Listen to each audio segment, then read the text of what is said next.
15-ാം നൂറ്റാണ്ടിലെ ഇംഗ്ലണ്ട്, അവിടെ മാസം തികയാതെ പിറന്നു വീഴുന്ന ഒരു കുഞ്ഞ്. അവൻ ജനിക്കുന്നതിന് 3 മാസങ്ങൾക്ക് മുന്നേ അവൻ അച്ഛനെ നഷ്ടമാകുന്നു. ജനിച്ചതിന് ശേഷം 3 വയസ്സാകുമ്പോൾ അവന്റെ അമ്മ മറ്റൊരു വിവാഹം ചെയ്തു പോകുന്നു. പിന്നീട് അമ്മയുടെ മാതാപിതാക്കളുടെ അടുത്താണ് ഈ കുഞ്ഞു മോൻ വളരുന്നത്.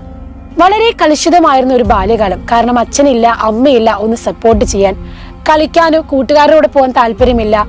അവന് പഠിത്തത്തിലാണെങ്കിലോ തീരെ ഇൻട്രസ്റ്റ് ഇല്ല. അവന്റെ അധ്യാപകരും കൂട്ടുകാരും ആവട്ടെ അവനെ മടയൻ എന്ന് വിളിച്ച് കളിയാക്കുന്നു. ഇത്രയും ട്രോമാറ്റിക് ആയിട്ട് പോകുന്ന ഒരു ചൈൽഡ്ഹുഡ്. അപ്പോൾ ഇങ്ങനെ നിൽക്കുന്ന ഈ ഒരു സാഹചര്യത്തിൽ അവന്റെ ഒരു ചെറിയ നിസ്സാര കാര്യമാണ് അവന്റെ ജീവിതത്തെ തന്നെ മാറ്റിമറിക്കുന്നത്.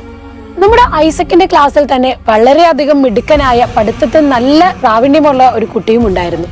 പക്ഷെ കുറച്ച് കുറുമ്പനുമായിരുന്നു. ഇങ്ങനെ മടയത്തരം കാണിക്കുന്ന ഐസക്കിനെ നിരന്തരമായി ശല്യപ്പെടുത്തുകയും ഉപദ്രവിക്കുകയും കളിയാക്കുകയും ചെയ്യുകയായിരുന്നു നമ്മുടെ ഈ കുറുമ്പൻ.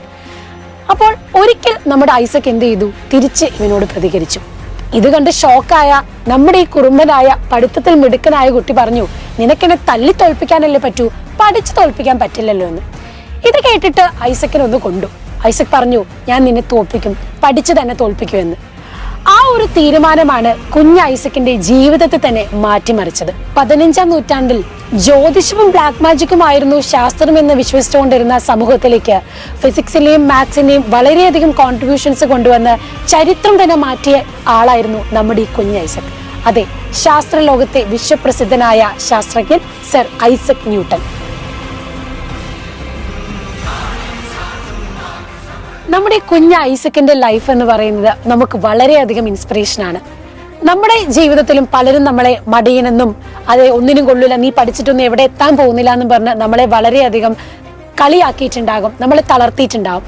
പക്ഷെ അവർക്കൊക്കെ മാറ്റം കാണിച്ചു കൊടുക്കേണ്ട, തീരുമാനമെടുക്കേണ്ടത് നമ്മൾ തന്നെയാണ്. അപ്പോൾ നിങ്ങളും തീരുമാനമെടുക്കേണ്ട സമയമായി. കുട്ടികളെ, ഇതാ എക്സാം ഒക്കെ അടുത്ത് വന്നു. നിങ്ങളുടെ ഒരു ടേണിംഗ് പോയിന്റിലേക്കാണ് നിങ്ങൾ എത്തി നിൽക്കുന്നത്. അപ്പോൾ ഇനിയും തീരുമാനമെടുക്കാത്തവരുണ്ടെങ്കിൽ ഇതാ എടുക്കേണ്ട സമയമായിട്ടുണ്ട്. നമുക്ക് പഠിക്കാനുള്ളത്, നമ്മുടെ എയിമിലേക്ക് നമ്മൾ എത്തേണ്ട സമയമാണ്. അപ്പോൾ റൈറ്റ് ടൈമിൽ റൈറ്റ് ഡിസിഷൻ എടുത്താൽ തന്നെ നമ്മുടെ ലൈഫിലേക്കുള്ള ആ ഒരു പാത്ത് നമുക്ക് കണ്ടെത്താൻ കഴിയും. റൈറ്റ് ടൈമിൽ റൈറ്റ് ഡിസിഷൻ എടുക്കേണ്ടത് നിങ്ങൾ തന്നെയാണ്. ഓരോ ചെറിയ തീരുമാനങ്ങളും നിങ്ങളുടെ ലൈഫിനെ തന്നെ മാറ്റും. അപ്പോൾ ഈ ഒരു തീരുമാനമാവട്ടെ നിങ്ങളുടെ ലൈഫിന് മാറ്റങ്ങൾ കൊണ്ടുവരുന്നത്.